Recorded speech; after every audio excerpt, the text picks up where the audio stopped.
years now. So I think one of the things when I talk to a lot of people and they say, yeah, I'd love to do this, but I don't have the time to do it. You're not Ben, right? You didn't go out and hire college kids to write this stuff. I wrote all of it myself. All 1,000 blogs. You've got probably a couple more thousand on some of your other blogs out there. I wouldn't say it's thousands of others, but I have plenty of other posts on the blog sites. Like the Austin Blue site, teaching consulting site I've seen, and 1,078 on the site. So where do you find the time? Somebody was asking me that earlier about exercise, and I think what I do is just make the time. I just do it. That's it. That's not doing it at the same time every day. Some people swear by that. You find you do it at 8 o'clock in the morning every day. I don't do that. I find it, as I have time, I carve out time to do it. Sometimes it's 30 minutes, sometimes it's an hour and a half, or sometimes I'll write several at once. Also, the other secret, which I guess the other one can do, is I write quickly, and then I go back and so I get it down on paper, on the screen, go back there and edit. So it's not one edit, it's just break it out and make it nice. Why? So when you started out and you wrote your first blog post, and the next day a consumer contacted you and you sold the house, right? That was 39 days after I started. 39 days after your first post on Active Brand, your first business blog post, you had a consumer contact. Yes. First it was a sale, first sale. 39 days. They're not first contract. 39 days after. How did they find you? What kind of post was that? It was a post about my church. That was it. Just literally a post about my church. And wow, I got a lot louder. So they were looking for a Christian realtor, and they went on Google and found me that way. And they looked at 2 houses, and they made $12,000. So it was very quick. So they Googled Christian realtor in Austin, yeah, something along those lines. yeah. So they called me and they said, "Will you work with us?"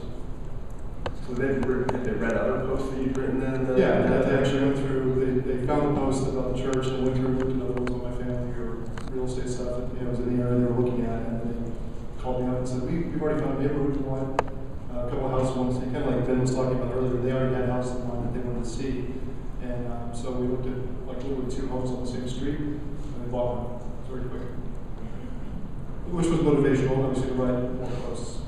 Do you think you would have had the fortitude to keep going had it been 3 months before you got Sure, there? yeah, well, I like writing. I enjoy the process of writing. It's kind of cathartic for me, so I like the process of writing.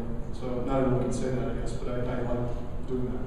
So and I also like the social aspect of Active Rain. So I connected with some people very early there, they were friends, and we become very close friends, actually, in the past 3 years. So you're one of them. So there were a lot of nice people that I met there. I thought this is a cool place. And that was motivation too, just to meet and make connections with like-minded people around the country. So, I think one of the things, you see people all the time, and they'll get on there and they're really excited, and they just start writing about real estate. It's real estate, real estate, real estate, real estate, real estate, and they burn out. I believe that people need to have a passion for something other than real estate that they use their blog for, because it kind of helps them keep going. You find the same thing? Yeah, absolutely. I actually teach a class called How to Read, or How to Write a Blog that people actually want to read.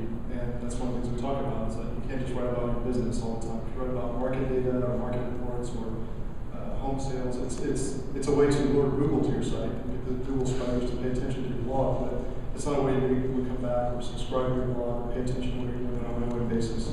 So if you're trying to develop, it depends on your goal.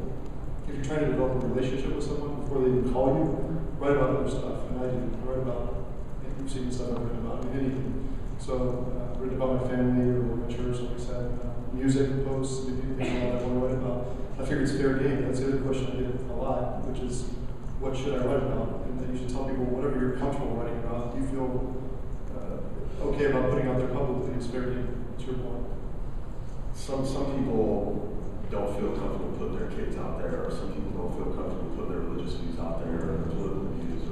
Oh yeah, I don't have a very strong filter when it comes to that kind of stuff. So nothing's off limits for you. I would say nothing is off limits. I'm not going to broadcast my sex life or something like that. But if it's about, if it's a picture of my kid or whatever, people are like, well, if you put a picture of your kids out there in their name, people are not going to Active Rain or a blog looking to be predatory against kids. They're going to go to MySpace, frankly. It wouldn't be looking at my blog for that. So it hasn't ever caused a problem for me. But it's up to your comfort level. That's why I say that. It's what you're comfortable doing, and whoever is listening. Whatever you're comfortable putting out there publicly is fair. When you sit down and say, okay, do you say 25% of my posts are going to be personal and fun, 75% of your business. You just every day. I have a very strict formula, and it's very proprietary. I can't talk about it. No, I don't do that at all. I write what I feel like writing. I try to mix in all of it. I try to mix in the personal stuff and the real estate stuff, but I don't have a formula. It's the same thing as if you were going to go to a party and talk to people. You say, well, 25% of the time we'll talk about business, so they're very able to get these comments out of the way and they can have fun. You're not going to enjoy it as much if you go by a formula, I think. So I don't have a formula like that. I don't believe in it. There are people who preach that all the time. I think it's nonsense. So when you sit down, you say, okay, I'm going to write this. So what spurs you to write a post that's geared towards consumers that's for your business? Usually it's something that's happened, like something that precipitates it. Like if I have a bad experience with another agent or something like that, I want to make it instructional for. And sometimes it comes across as a little more like a rant, but it's instructional. It's something to help other people avoid a problem that I had, or if it's something that, or something great that happens. I mean, I'll write about that too. But usually something that happens that will inspire me. That's when I write. Sit down and write it as soon as I can, as opposed to waiting, or putting it off, or having a long list of posts that I'm going to write in the future. I have to feel inspired to sit down and write. So I pulled up. Oh man. Let's see. I pulled. So this is. Oh wow. This is a post that Jason wrote in 2000. March of 08. March of 08. Yeah. So March of 08, he put this post together. It's Austin, Texas relocation package, and I think if we go to Google and type that in, it's the #1 result. It comes up for a ton of different results. You know, Austin, Texas relocation, and there's just a bunch of different ways people can find this.